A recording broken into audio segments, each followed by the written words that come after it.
లక్ష్మీ ఏకాసనాలు శుక్రవారం 8:30 దోసాలకి స్వామి వారి కళ్యాణం నిశ్చయం చేస్తారు. ఆయన శుక్రవారికి కట్నాలు పంపారు.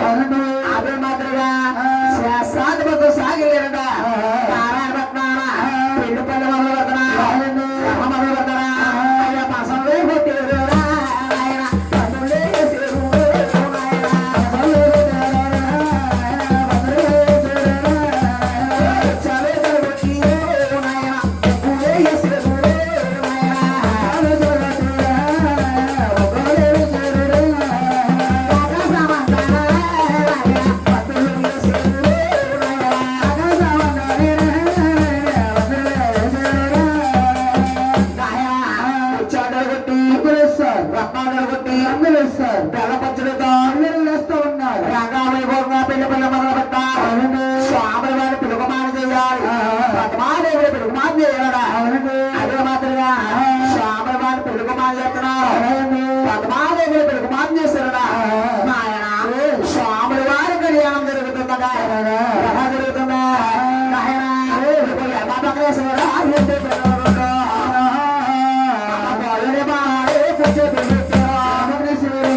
గౌరీ దేవ పూజలు కూడా ఘనంగా చేయించారు. శ్యామ మగపరుషులు కాబట్టి వెంకటేశ్వర పూజలు కూడా ఇంపుగా చేయించారు.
లక్ష్మీదేవికి చెప్పాలని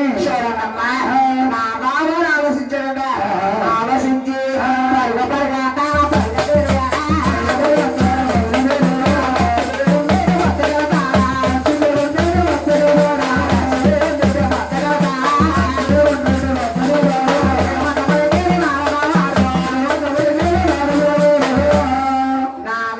లక్ష్మీదేవుడి పట్టుకెళ్ళి లక్ష్మీదేవి అంటాడా మా సత్యానంద శ్రీనివాసుడు వీడు కాదల పద్మాదేవుడి కళ్యాణం వారి పద్మాదేవుడి కళ్యాణం వారితే కాకుండా ప్రభుత్వాలు మారిపోతున్నారు.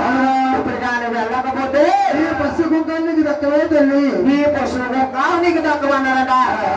ఆ మాతం లక్ష్మీదేవి అయ్యో గుడి అమ్మా శ్రీనివాసుడు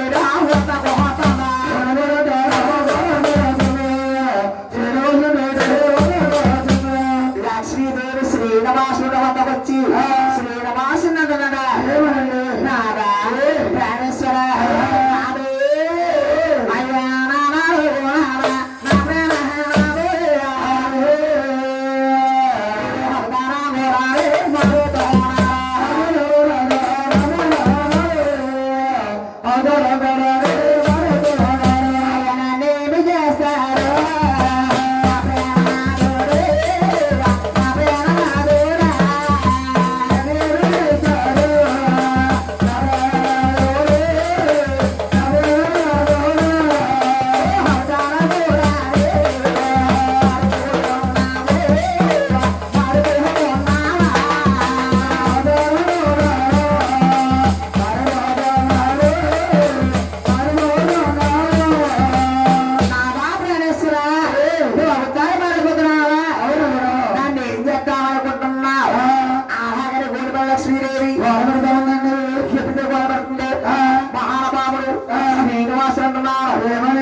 అన్నాడట. నాయన లక్ష్మీదేవి పక్కగానే గొడవడుగుతుందట.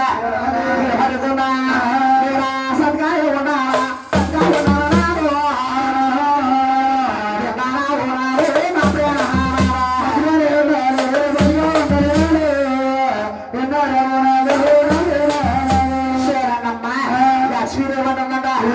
మీరు ఏమనిపించినా కానీ మీకు సతగా ఉండాలి. మీరు నాకు పదిగా ఉండాలి. నాడు అడ్డు తెలుసండి మామగారు సతిపదండి తెలుసా?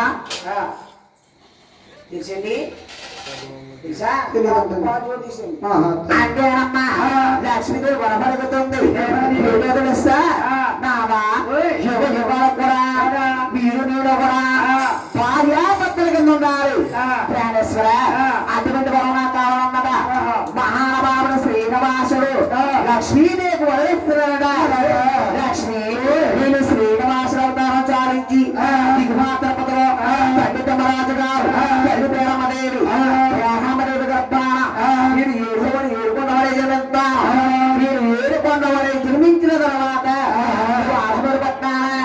అది మీరు మంగళ పుడతావు. లక్ష్మి అది మీరు మంగళ పుట్టిన తర్వాత నువ్వు నేను కూడా మేనమామ పెట్టబోతాము. నిన్ను మేనకంగా కళ్యాణం చేసుకుంటాను. కళ్యాణం అంటే చేసుకుంటారా గాని నీకు కట్టమా నామాస తప్పవనాలి.